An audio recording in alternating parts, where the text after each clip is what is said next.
Hello, everybody, and welcome to the Trade Talks Live. I am Roger Wakefield, coming to you live from Franklin, Tennessee. And you can see part of this picture up over my shoulder. This is the factory, and that's where I was last night. As you see, Squirt's not here today.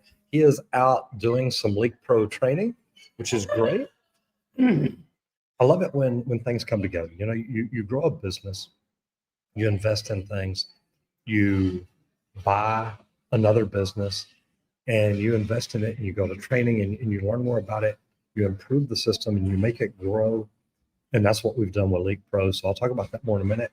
I just want to say thank you for everybody here. Those of you that have been here before, welcome back. We're glad that you come in each and every day at 10 o'clock Central Standard Time, or Central Time actually, because we love what we get to do. We talk the trades each and every day. And we do it because we truthfully think that the more people learn about the trades, the more that they learn about their niche, their industry, their skill set, whatever it is, they can move up to be in the top of their industry. And I don't just mean somewhere in like the top half. I mean, if you study your niche, you study your industry, you can move up to be in the top 5% of it, because you're going to know more about your niche, your industry, than anybody else does. So that's why we do what we do here. Those of you that have never been here before, welcome to the show. Do me a favor, if you've never been here, if you've got a question, put it in there and then put a Q in front of it. That way I'll make sure I see it and I'll jump in and take care of it. I normally have Squirt with me today. Like I said, he's doing a training, but he may try to jump in after a while. If so, we'll give him a shout out and talk to him then. So anyway, let's go ahead and jump in here. I want to say hello to Mr. Kevin Hawthorne. Good morning to you, sir. Great seeing you in here as always. And there he is. Matt McDonough says, Mr. Miyagi of Plumbing, what's up, brother? Hope you're safe in your travels. I'll tell you what, I have had such a wonderful time here. I'm actually at a conference here in Franklin, Tennessee. It's called The Thing Nashville. And if you want to find out about it, look it up. It's really pretty freaking cool. We went down to Nashville for dinner the other night at an old studio, which was kind of cool. And it's pretty daggum neat. But I'm here to speak at it. I speak tomorrow, so I'll still be live here tomorrow without Squirt. But I'm having a good time. And Matt says, yeah, I saw that you ran into Andrew Brown last week. Got to hang out with him in Atlanta. Actually left Atlanta, went home for a couple of days, and then came back here. So I've been moving around, but having fun. So let's go ahead and jump in and start with the national news. And we talked about this a little bit a while back, but there's major U.S. highway bridge replacement. And we talked about a lot of money being invested in it nationally. Well, there's a big bridge replacement approved for Pennsylvania. And that's kind of neat because the federal funding of $1.5 billion was secured to replace the aging Girard Point Bridge on Interstate 95. Now, the neat thing about stuff like this, and I think why it's really important that we talk about stuff like this, is there's an immediate job creation for heavy equipment operators, iron workers, welders, and electricians. Now, it's going to take a lot of tradesmen to get this thing done. So guys, this is not just, hey, there's 2 or 3 jobs open. It's like, look, there's going to be a lot of jobs opening. Now, if you are a heavy equipment operator, those are ones they make really good money. They get to drive the big trucks and tractors and all that stuff around. A lot of cool work. Now, the project is expected to begin fall of 2025, so coming up here in just a couple of months, with completion aimed for late 2028.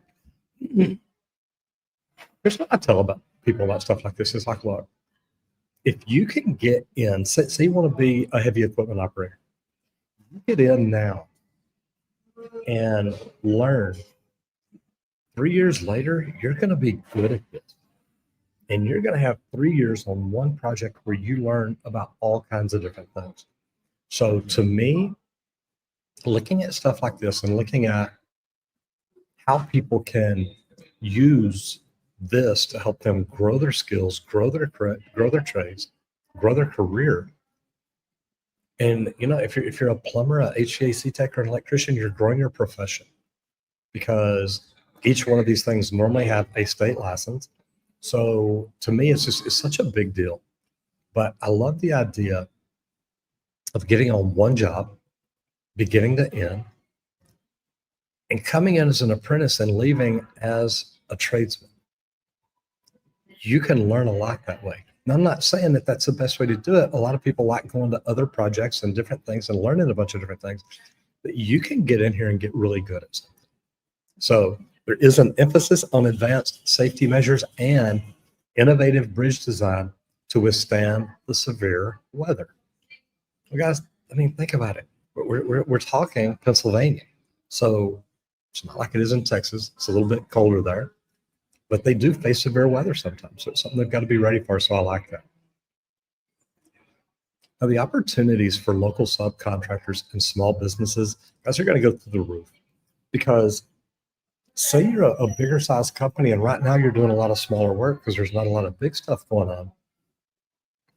As you take on the big work, say you get the bridge, you take that on, now some other contractors and subcontractors are going to be able to get more of that smaller work. So the opportunities are really, really good here. And it's something that I think everybody in that area needs to keep their eye on, because as it starts growing, as things starts happening, there's going to be more and more opportunities. So I love that. And then the last one is environmental considerations. They're using eco-friendly materials and minimal impact methods. And me being a lead AP, guys, I love stuff like this. When they are looking at how to build buildings greener, how to build them more sustainable, how to build them where, basically me and Randy talk about these all these times, these net zero buildings. If I could, and one day I think I will, build a house that has no carbon footprint. And I mean, it's going to have some, I get it, because you're going to have the materials that you've got to build it with. But I don't want to use electricity. I don't want to use city water. I don't want to use natural gas.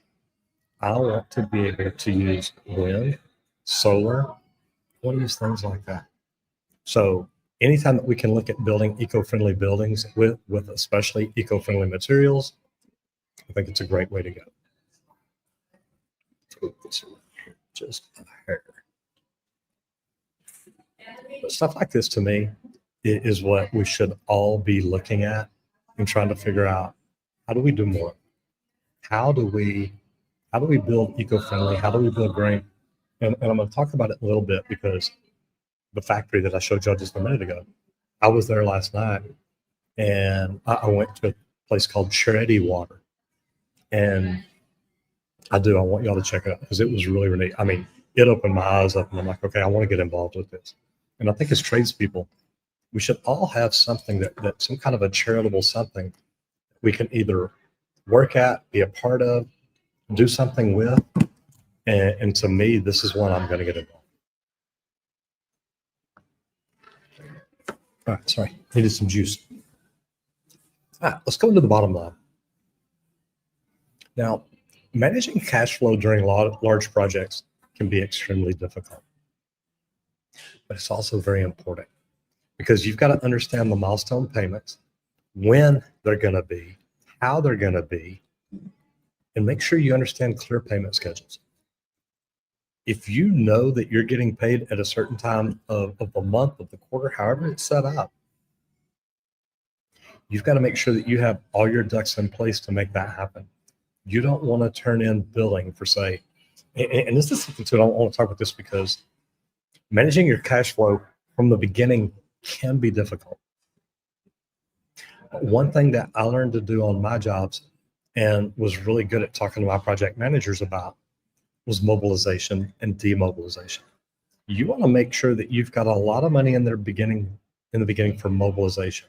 How do you get in connexes? How do you get in all your materials? How do you have the guys in to help bring stuff in, stage things, set the connexes up, get them stocked and ready for the job? So a lot of things like that you need to look at from the very beginning. And when you're talking about your cash flow, scheduling a lot of that upfront money for mobilization can help a lot. Some real world examples: a Dallas commercial HVAC contractor avoided cash crunch by negotiating incremental payments. Incremental payments are good, especially if you can say, look, in the beginning, we're going to have to set up this way and we need this much money to set it up and get started. That's the mobilization. What do we need to get people on the job? And then setting up payments along the way. That way, not just a month or two later, it's like, hey, we need to do something different. We don't have enough money. It's not anything that you want to do. Sorry, I had to do something here real quick. So anyway, that is just a big deal. If you think that you can wait 30, 60, 90 days before you turn in your first bill, you're liable to go out of business before you can ever collect. So don't let that happen. But effective budgeting and forecasting practices for material costs and labor expenses can really help you out a lot. If you understand from the beginning how to set things up and that there's going to be issues, you've got to forecast how many people you're going to need, what kind of materials, everything. Materials and labors are the two biggest costs on the job. And actually, labor's the one that can kill you. So if you're not projecting it right, if you're not forecasting it right, you can run into problems. Now, there are some financial tools out there, QuickBooks, FreshBooks, different stuff like that for accurate invoicing and payment tracking.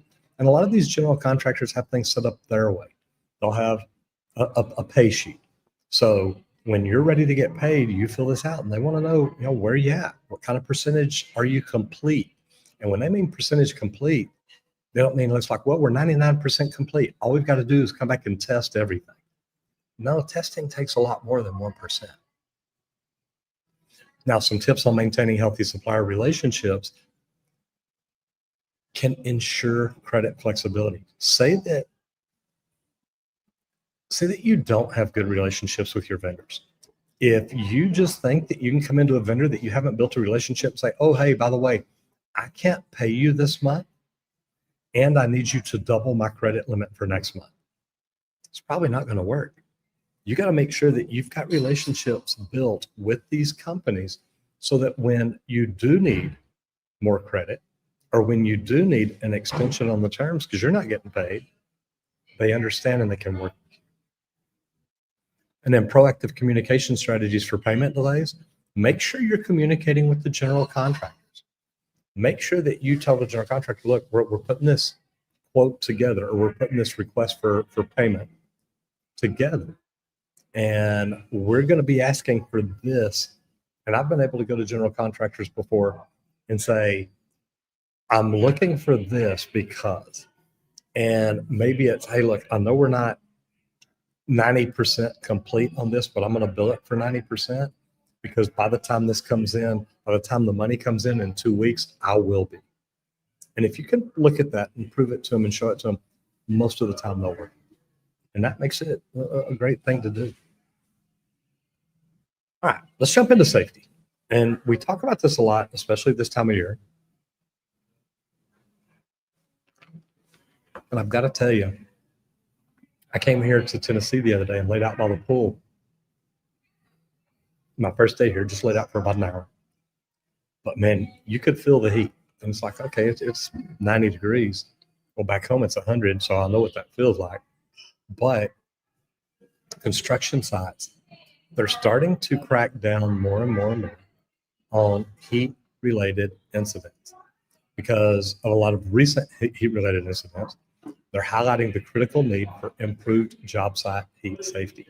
Now, one thing that we never had on a job site, and I say we never had anything set up specifically, was a shaded area. Meaning, look, we're gonna work out in the heat today. So for every hour we're out in the heat, or every 2 hours we're out in the heat, we're gonna spend 10 minutes in the shaded area, rehydrating, cooling down, whatever it is. Now, I've worked outside all summer long before, so I get it. But we never had anything like that. Now, when I had my own company, I did have one of my plumbers who was working on a yard service. I went over there and he was all hot and dizzy and all that. I started talking to him and he's been drinking energy drinks all day. It's like, dude, why do you do that? They're not good for you. And I mean, it's not good for your body. And I've actually been on some job sites that had heat-related accidents and they wouldn't allow energy drinks anymore. So really, it was kind of crazy. The OSHA guidelines for the heat stress prevention and mandatory breaks are cracking down to make sure that we're protecting the worker more. And I think it's great. Now, there are some effective methods to ensure proper hydration and shade availability on site. Set up a tent, have a room that people can go in, have a break area where people can actually go sit down and maybe have fans in it to keep things going. Now, a roofing company in Arizona reduced heat illnesses by 80% through scheduled breaks and hydration monitoring. And if you'll set things in place and tell people, look, you have to drink. You have to drink 2 8-ounce glasses of water every 2 hours. So you drink 1 an hour, and just monitor people and say, did you drink your water? Are you drinking your water? Check on it and make sure, because if they're not, it could be a heat accident. You really don't want that to happen.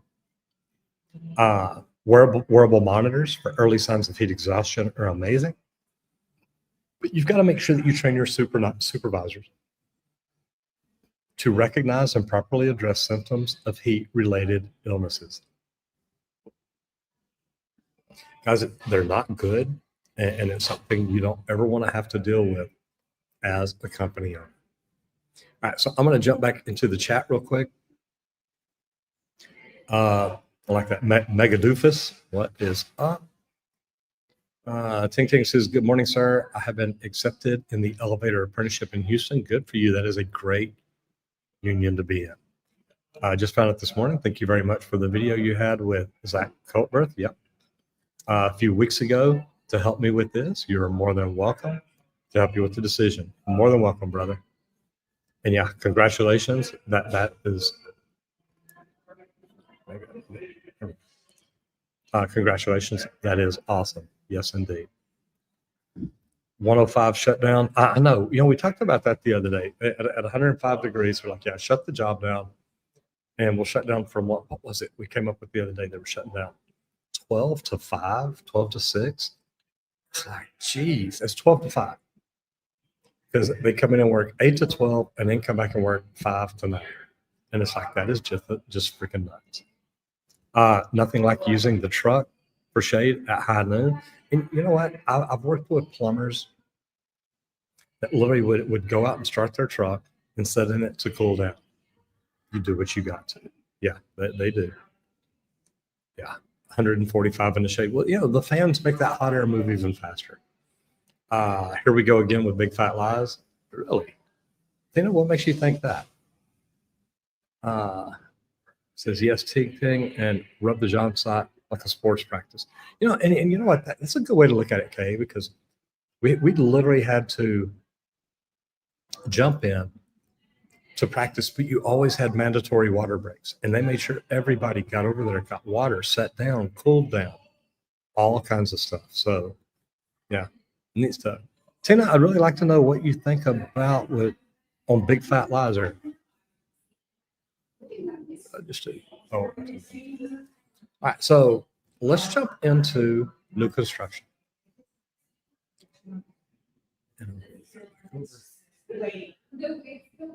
All right, so new construction, surge in data center construction. We've been talking about this for a while. Data centers are a big deal. And the more AI grows, the more the internet grows, the more everything else grows, it's going to get bigger.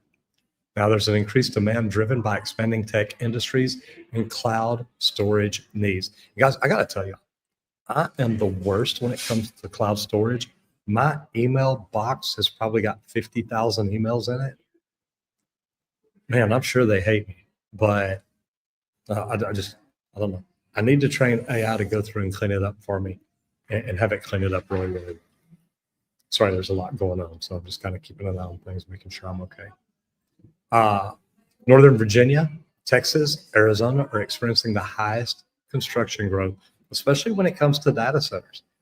So I know that I was talking to a guy in Vegas last year, and I believe it's up in Montana. They are designing a nuclear reactor trailer that can produce energy, that can run an entire data center. So to be able to bring these trailers in, basically plug into them, there's your energy supply. That's going to give you the energy to run your data center. To me, guys, that is phenomenal. I mean, if we can get one that can run a data center, man, I want one out on my property running the entire thing. Now, the trades that'll benefit the most here, of course, are going to be the electricians, then HVAC technicians, plumbers, and carpenters. Because there's a lot of work going on. And when you look at all these things that we're trying to build, the data centers, there's a lot of piping, there's a lot of electricity. The crack units, the computer room ACs, those things get turned down to where they're ice freaking cold. Those rooms, and it's almost like walking in a meat locker. But that's what it takes to keep those computers running fast. They keep them cool and it keeps them going. Now, there is an Austin-based data center that employed over 1,200 skilled trades workers. Now, I worked out at Texas Instruments for a while, and they had their own data centers, their own crack rooms. And I'm telling you, building those, it was so much fun. It was a lot of work, but to see how fast these things went in and how fast they could get them up and running, to me, it was just awesome.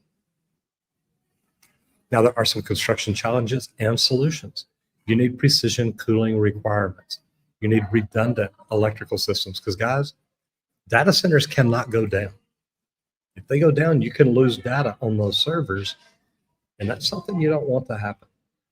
Now, there are also opportunities for specialized certification in data center construction and maintenance. If you're looking at these data centers, or you think, you know what? And it's funny because there's an AI guy at this conference, and we were talking about it the other day, and he's in charge of building their data centers. My little brother's in charge. He's the vice president of IT at the company he's at. He's responsible for their data centers to make sure they're big enough. There's enough juice in them. There's enough memory in them. And guys, I'm telling you, they're just going to keep getting bigger. And there's going to be more and more of them. Because the more we rely on AI, the more we rely on data, the more we rely on our computers and everything else that we're doing, it's going to keep growing. All right, so let's jump into the mindset growth.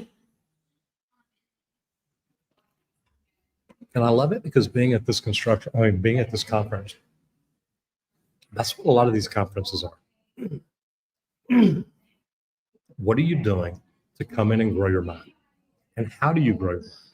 Now, me, I've got coaches, I've got consultants, I've got courses that I take, I've got trainers.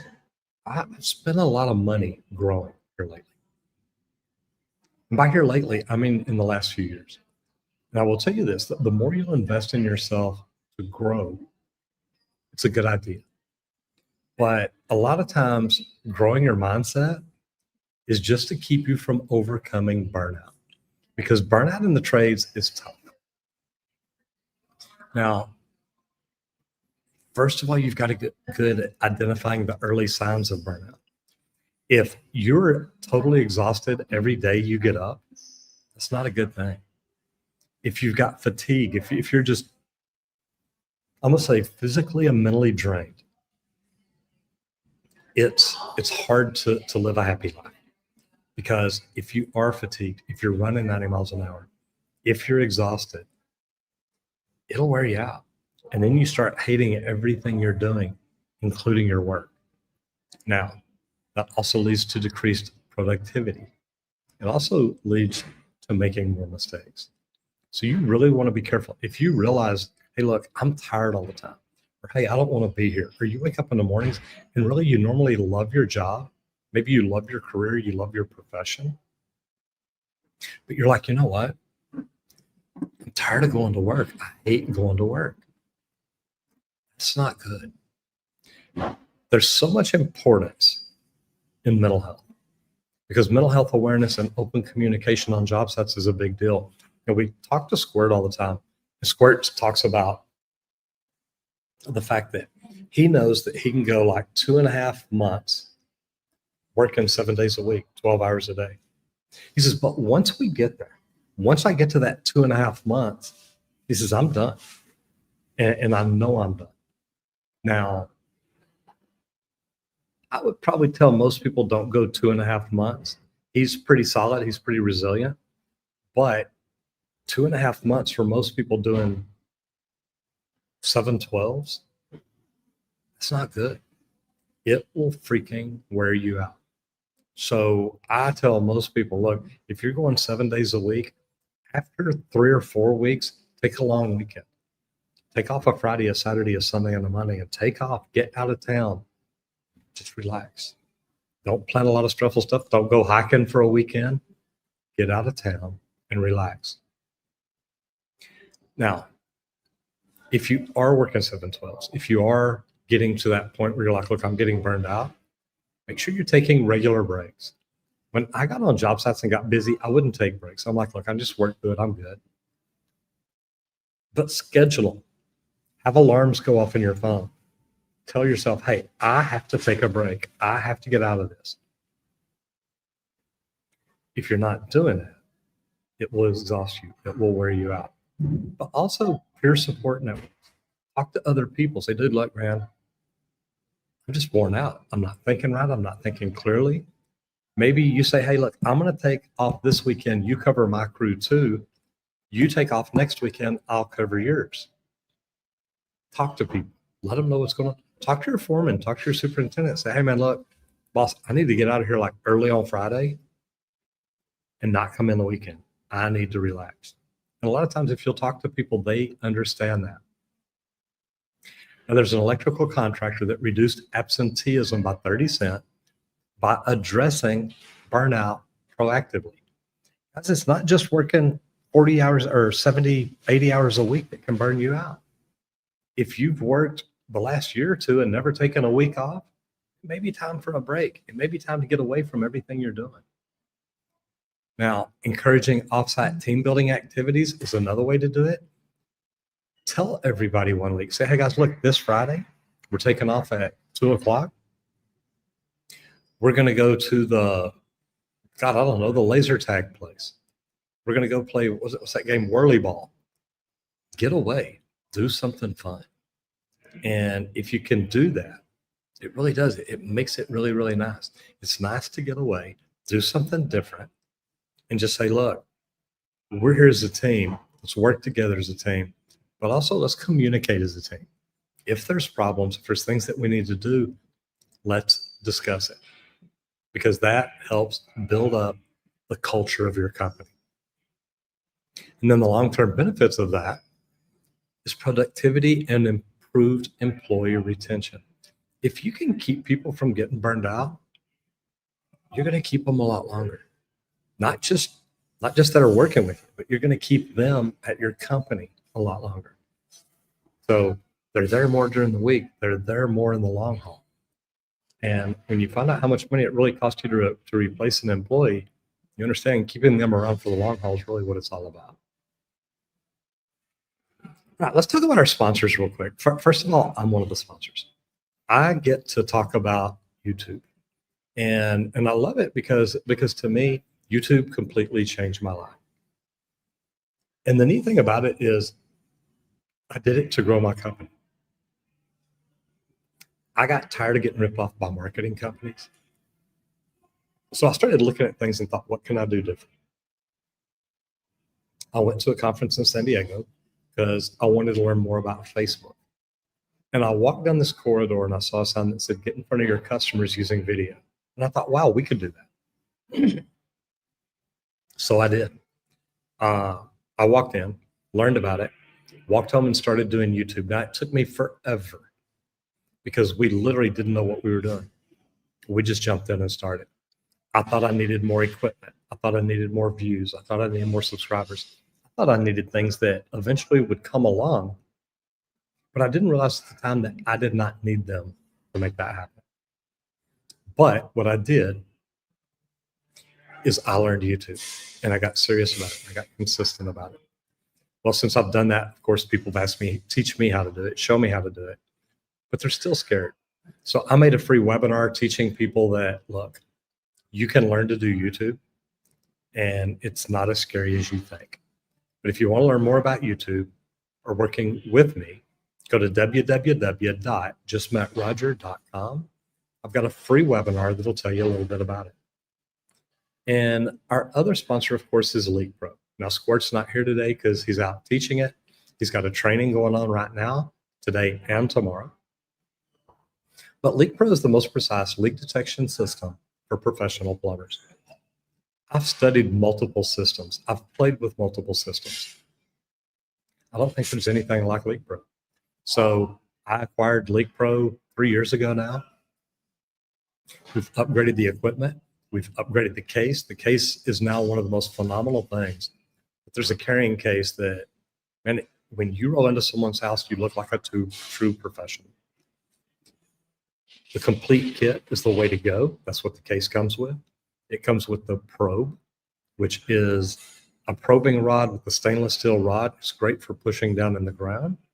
And then it comes with the sidekick, which is really my favorite. It's got an aluminum rod. It's lightweight. It is literally just the headphones, the wire going to it, and the sidekick itself. Now, I've had other systems, like I told you. You used to have to wear big, bulky stuff around your waist, big, bulky stuff around your neck. I've actually chipped a lady's countertop because I bent over to listen under it, and my unit hit the countertop. And I had to be honest with you. Guys, the complete kit is the way to go. And if you're not sure how to use it, really what we sell is satisfaction. You come in with the confidence. You come in, go through the training. You understand that you know how to use this, and you're satisfied. You're like, you know what? I can do this anywhere. Because we have built a training center outside of Dallas, Texas. We've got 11 leaks under an extra thick slab, and they're extra small leaks. So when you get in here and you can find these leaks, normally when you get to a house, they're really much easier to find. And we did that for a reason. But if you're interested in buying the kit, you can literally just get online, go to www.leak- I'm going to make this really easy. Go to www.leak.pro. Check that out. Now, I know we've got it here at the bottom, leak-pro.com. You can also go to leak.pro. If you want to learn more about the training, please give Squirt a call. He's out doing it right now. The number to call him is 1-8888-LEAK-PRO. 1-8888-LEAK-PRO. All right, let's talk about all trades real quick. Because improving communication across trades on multi-trade projects is going to help you get your jobs done quicker. It's going to help you get them done more effectively and hopefully more efficiently where you can make more money. Because there's a lot of common pitfalls in cross-trade communication, meaning there's not any. To be honest, unless you're working for a big contractor and you're going into the office and you're sitting down and communicating each week with all the other trades, a lot of times there's not a lot of communication. And it's bad because then there's no clarification of stuff. There's delayed updates because if you're not telling other people what you're doing different, if they're not telling other people what you did different, it can lead to a lot of problems. Now, real world scenario, there's an Atlanta multifamily housing project saved over $50,000 in rework because of costs with daily trade briefings. And guys, that's something that a lot of people aren't doing, and I hate to say it. Sorry, I'm trying to look for something here.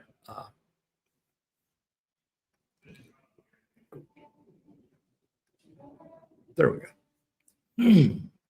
All right. So anyway, it's something that doesn't happen on a lot of bigger projects. And it's sad because it shouldn't be happening. And the more we can make happen, the more communication, it's going to help us out a lot more. But using integrated communication tools like Slack or Microsoft Teams effectively can help. A lot of times creating group text with just the superintendents. That way, if there's a change, it's like, hey, can anybody come to the first floor level outside of Lipers Fork Ballroom B? We've got an issue overhead. We really need the HVAC, the electrical, and plumbing. And man, it's a great way to do it. But also, all these meetings and the cross-trade meetings and stuff can clearly define responsibilities.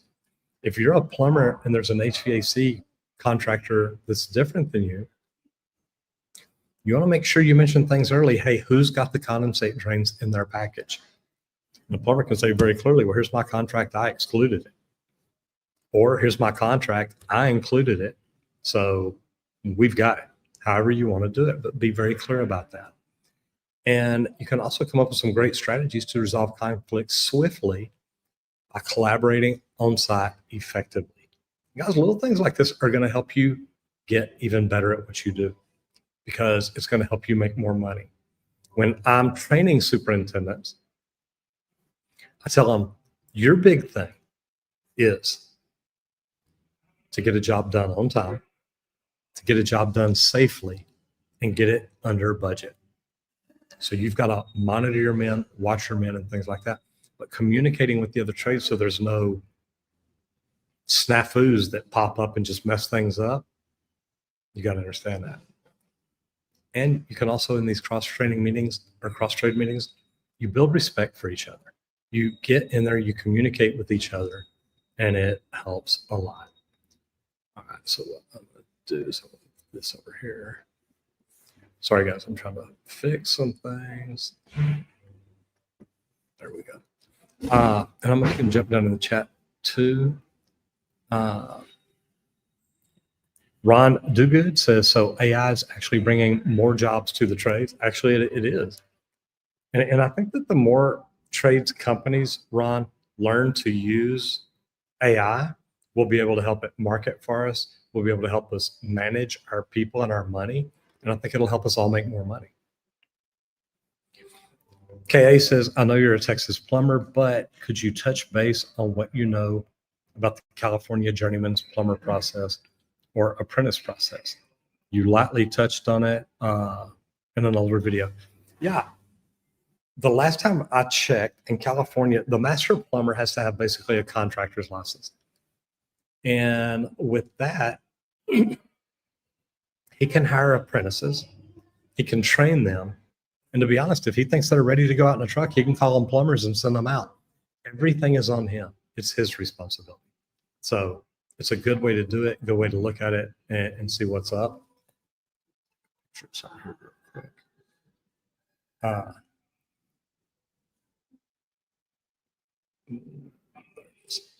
Okay. And then KA says, San Diego has Brighton SEO conference for digital marketing and whatnot. And look, San Diego has some great conferences, Kay. That's where I went to Social Media Marketing World and learned what YouTube was. So I love it out there. Good stuff. All right, back up here. Let's go into laws and licenses. So California implements, talking about California, California implements new apprenticeship regulations for construction trades. Man, here we go. Who was it? KA? Man, this is for you, apparently. July 25th, expanded the requirements for structured apprenticeship programs. I love that. Or July 2025, so next month. So I would start reaching out and figuring out, doing research and find out what all expanded. How does it work? Call the companies that you're thinking about going to work for and say, hey, what are y'all doing to meet up with this, what they're doing now, see what they say. Now there's implications for contractors because there's mandatory apprenticeship quotas on state funded projects. I wish it wasn't just state funded projects. I wish it was all projects because I think that getting people in and getting them to learn about it and getting them to understand, like, it's not just state jobs, it's all jobs. Every apprentice in the trade should have the same learning opportunities. So that's the way I see it. But there are some benefits: increased quality standards and better trained workforce. I love that Texas is the way it is. I think that we require too many hours right now to become a tradesman plumber in Texas. You need 4,000 hours. That's 2 full years. To be a journeyman, you've got to have 4 full years. I think a lot of people can get it done quicker. I think that the test ought to be 1 year and 2 years, and then maybe 2 more for a master. So to be honest, 5 years, you could become a master plumber. Believe it or not, that's what it used to be back when I started. You could actually get your master license in about 3.5 or 4 years. So I think that we've got too many hours tied in. Now, is everybody going to be able to pass that tradesman in a year? Is everybody going to be able to pass that journeyman in 2 years? No. But there's more learning capabilities due to online that I think more people will pass. I also think that each master plumber should have to sign off saying, yes, he's ready for this exam. And if they're not, and they fail, and it's obvious, yeah, this guy was not ready. Now, if he missed it by a few points, okay. If he made a 30 on every section, yeah, he was nowhere near ready, and that journeyman or that master should have never signed off. But I've seen some apprentices that after a year could have passed the test. I've seen some apprentices that after 2 years could have passed the journeyman exam. Got to be honest, I've seen some after 2 years could probably pass the master exam. So you've just got to learn to look at it. But there are challenges faced by smaller contractors adapting to the new regulations in California, because they're going to have to meet some mandatory training too. Now, the available state resources and support for implementing the apprenticeship programs are going to be more available. And there are insights on preparing your business for compliance and leveraging regulations for competitive advantage if you'll reach out to the AHA, the authority having jurisdiction. Who's putting these things in place? Reach out to them and say, hey, what do you have set up? How do I implement them? And where do I get it? So, KA, brother, that section was apparently just for you. I hope you got a lot out of it. All right, let's jump into business training. And this is one I really wish Randy was here, but I got to do a lot of this too. But effective project closeout practices. Now, it is so important that you close out a project right. And a lot of people don't even think about it. They think, look, we're done. Just get all our tools out. Let's go. There's a lot more to it than that. Close out for reputation, because you want to make sure you leave letting the general contractor, the owner, whoever you're meeting with, look, we do this, we do it well. Here's what you get. Here's our record drawings. Here's everything you're supposed to receive. Now, a good project manager is already working on this from day one. Because believe it or not, you've got to give them so much paperwork. It's about a truckload from each contractor. So it's kind of nuts. But there are key components. You've got to have comprehensive documentation. Was everything in your contract done, signed off, inspected, and checked out? If not, you could be in trouble. Now, there's a Chicago-based plumbing company that boosted customer satisfaction ratings by 25% just through detailed closeouts. Guys, whether you're a general contractor, whether you're a subcontractor, or whether you're a plumber working in a truck out in the field, it doesn't end till the paperwork's done. Guys, document that from the beginning. Start having everything in place, ready to go. That way, when the job's done, you can communicate with the customer clearly about what was done, what the expectations were, what the exclusions were, maybe what the change orders were. There's a lot of things you can do there that make it make sense. And that's what you want to do. You want to be able to hand them basically good, clear information about every single thing you did on that entire project. Now, there's some practical tips for efficient handover of warranties, operation manuals, and service agreements. And guys, a lot of times they want this in triplicate. So when you're building a service manager manual, you may be building three to 10 of them, depending on how big the project is. But you want to make sure that you do it the way it's asked for in the specs. What are they requiring?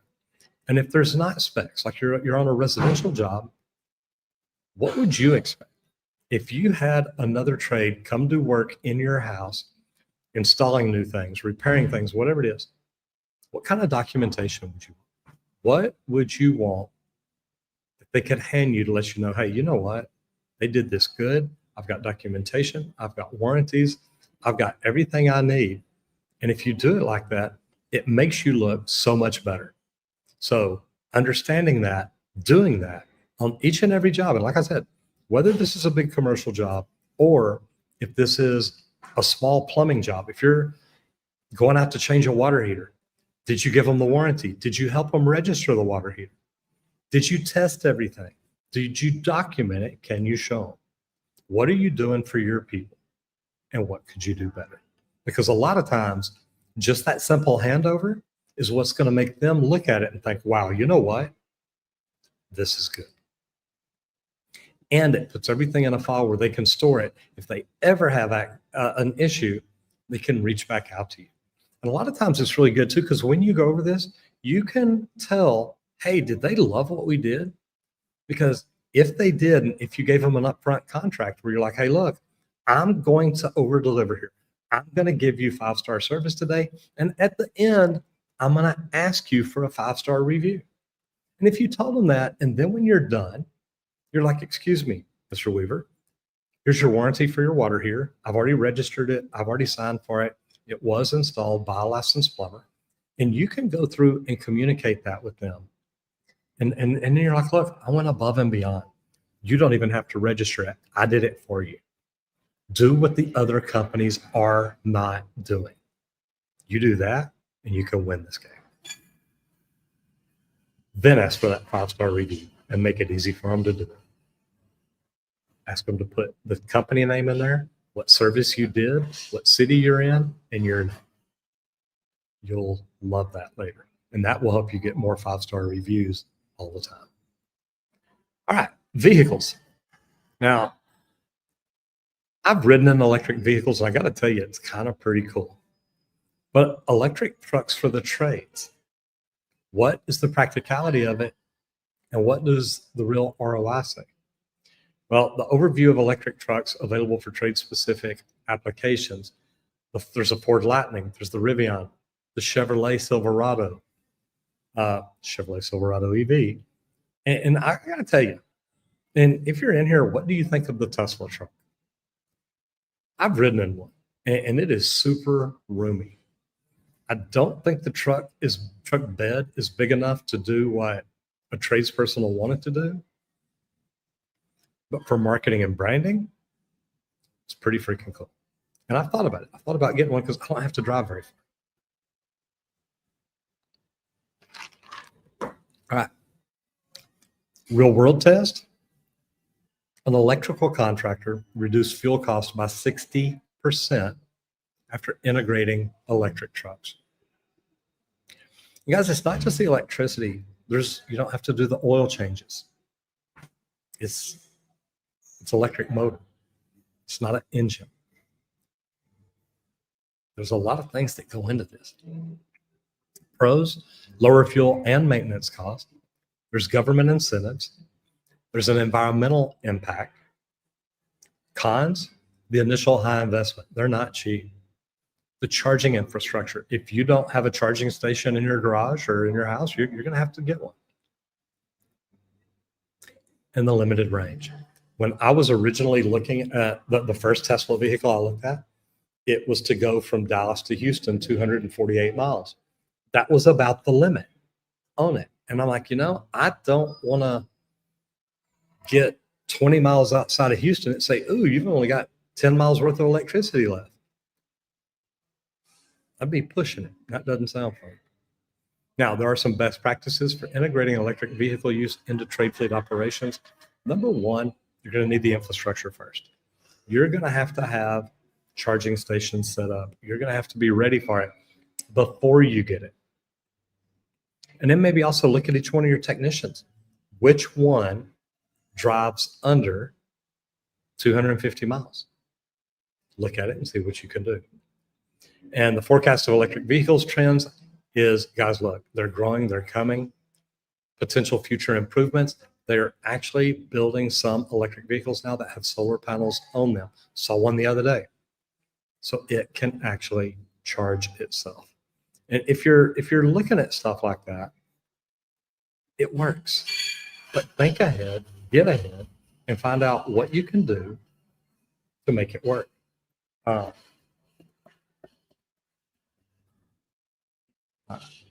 am pulling up something here.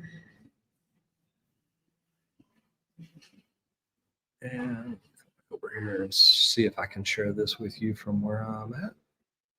I mean, no, I can't. Just got to remember how to do it. Yeah. All right. So today, of course, we are talking about Electrician U. Now, this is one of my favorite channels to talk about because I actually know Dustin. I've actually met him, gone down to his studios in Austin, talked to him. I've interviewed him. I've had him come up. But it's run by Dustin Stelzer with 836 1,000 subscribers. I'm going to go over here to more like we normally do. 836,000 subs, 114 million views, which I really thought he had a lot more than that. I think we're up to around 130. But he's also got 150,000 more subscribers than I do. So he's doing really good, really good. But man, I've met him and he's really great. He says, look, read this up top. At home and tinker on your time off. Oh, I'll scroll down. There we go. This site is for those of you who are passionate and intrigued by electricity. If you read books, Google videos, read magazines, talk to engineers, join forums, sit at home and tinker on your time off, this site is for you. If you want to know how this stuff works, why it acts the way it does, and how to experiment with it on your own time to learn a more profound understanding of it, this site is for you. And I'm telling you, he is a good guy. That's what makes it cool.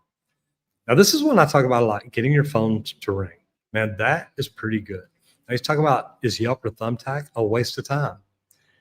You know, some of them may be, but sometimes they work. So that's his latest. Now, you look at his thumbnails, there's a lot of good stuff here. There's things that I would probably do different. But you look at the one that's got the most views, that one is exciting. I look at that and that makes me think, okay, what's he talking about? Pretty cool. Now we go into the most popular, installing wiring and switches. And I gotta tell you, I have looked at his channel whenever I needed to install an electrical outlet near my toilet for a bidet toilet seat. But you look at this one here, 2 million views. You got one here, 1.9 million views. Now, these are long form, but let's look at his shorts. He's got to have some shorts just crushing it. Yeah, there you go. Well, shorts popular. Yeah, 12 million views right there, 4.5 million views there, 3.5 million there. So he's doing good stuff. But you know what I really like about him is he's got popular series, the tool reviews and code violations and breakdowns. Guys, knowing what code violations plumbers are installing and electricians are installing and things like that, it can help you do what you're doing. Most notable video, 5 common electrical myths, 1.5 million views. He's recognized for being very clear, very engaging teaching style in practical on-site demonstrations.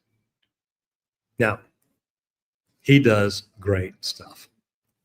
It's really, really cool because, and I'm gonna look up something else here real quick because I want to talk to you about what I learned yesterday.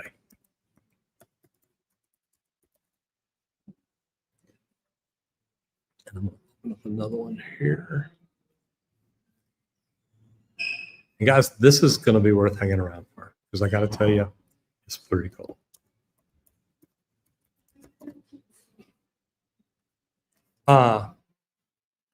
I literally got to go to a place yesterday called The Event at the Foundation, and it's called Charity Water. And it was really neat because it's about places in this world that don't have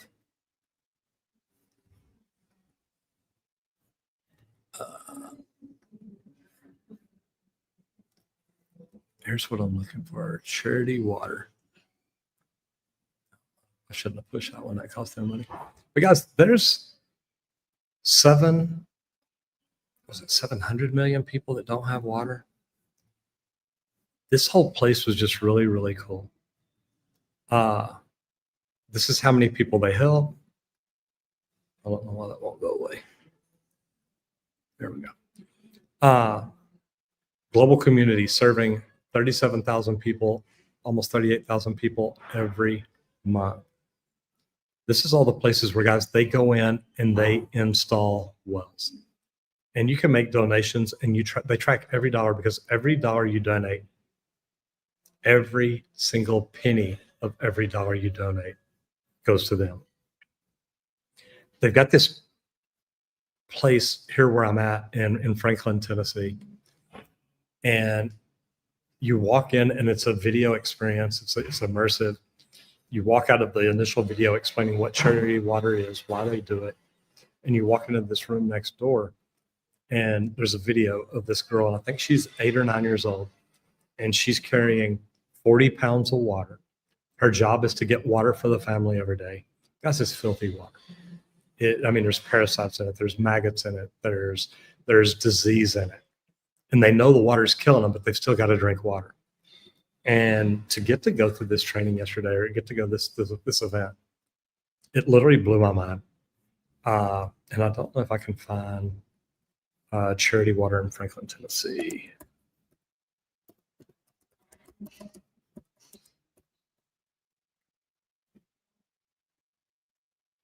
See if it shows the center, the factory at Franklin. Here we go.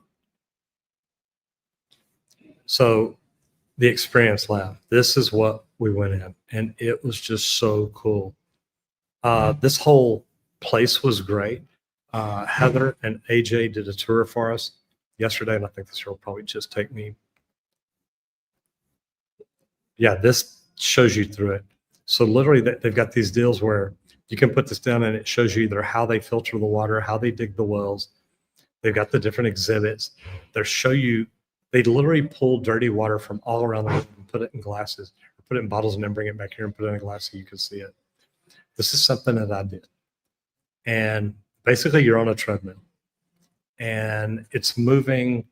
It looked like maybe a little slower than the girl was walking, but you literally pick up a 5-gallon bottle of water in a jerry can, and you're walking with it. And there's another can that's empty because she has to walk with it down there, and then the full one back.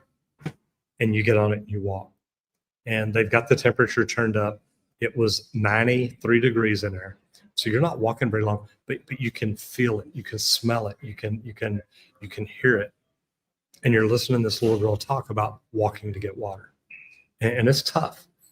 There's a virtual experience part where you see them pull a well into one of these countries that they're at, and they're digging a well to give these people water. And you see the people standing around and dancing. It was so cool. I'm wanting to talk to the founder because I want to do some neat things with them. I think that what they're doing is great. And that probably stopped it right there, but I want to share this one more thing with you real quick. I should have done it a different way, but I just want to show you one more thing. And that's going to be this right here. This is their YouTube channel. Go through here and check some of this out. I watched this one here this morning. As you see, it went all the way through. This is the founder, Scott, telling you why he did what he did. And you look through these videos, and guys, I know there's 6 places in the United States that don't have clean water. And this is something I want to get behind. So I wanted to pull this up and show y'all just to see. I know I'm running out of time here. So I just want to tell y'all, look, Charity Water is a big deal. Yeah, I think I saw what I did. Maybe. Anyway, guys, it's called Charity Water. And Colton, if you'll put the link in there, it's charitywater.org. And if you can grab the link to the YouTube channel, I don't know how I might be able to do that right here. Man, look at me go. It's kind of like I've done this before. If you can put the one to the website in, I just put the one in for the YouTube channel. But guys, go check this out. This will touch you. I'm literally sitting there with VR goggles on yesterday, watching this VR video of them coming in, drilling the well, setting it up. And I'm glad I had VR goggles on because I had tears on my eyes. But this is a really cool deal. Thank you all for being here, because we get to do what we do because of y'all. But our number one sponsor is Leak Pro, and Leak Pro helps us do what we do. Leak Pro is the most precise leak detection system for professional plumbers. If you want to open your own business, we sell a business in a box. It is the complete kit. It has the probe with the stainless steel rod. You can drive it as deep in the ground as you can. It comes with the sidekick with the aluminum rod, where you actually hear a little bit better. We put together the complete kit in the most amazing carrying case because it makes you look like the professional that you are. If you want to learn more about the complete kit, go to www.leakpro.com. www.leak.pro, or as it shows on the bottom of the screen, www.leak-pro.com. If you don't know anything about it, learn how to use Leak Pro by coming in and going through the training. Well, I said it says at the bottom. They got the wrong scroller up. Go to www.leak-pro.com. You can find out about the complete kit. You can find out about the training. And if you want to talk to about getting trained, give him a call at 1-8888-LEAK-PRO. 1-8888-LEAK-PRO. Now, if you want to learn how to do social media, if you want to learn how to do YouTube, if you want to learn how to do the things that we're doing, I'm going to make that easy for you. I've got a webinar, and it dispels some of the myths that people believe. What you do is go to www.justmattroger.com. Check it out. I will dispel some of the myths that are keeping you from growing on YouTube and making more money. So thank you all for being here today. I really do appreciate it. I'll be back tomorrow from Franklin, Tennessee. And if you want to, go check out the factory. It's an amazing place. Guys, thank you so much, because I love what I get to do, and I get to do it because of y'all. So thank you for everything y'all do. I appreciate you being here, and I hope that you all come back tomorrow to hang out with me again. Whatever you do out there today, do it safe and hit it effing hard. Thank you, guys. Y'all have a great day.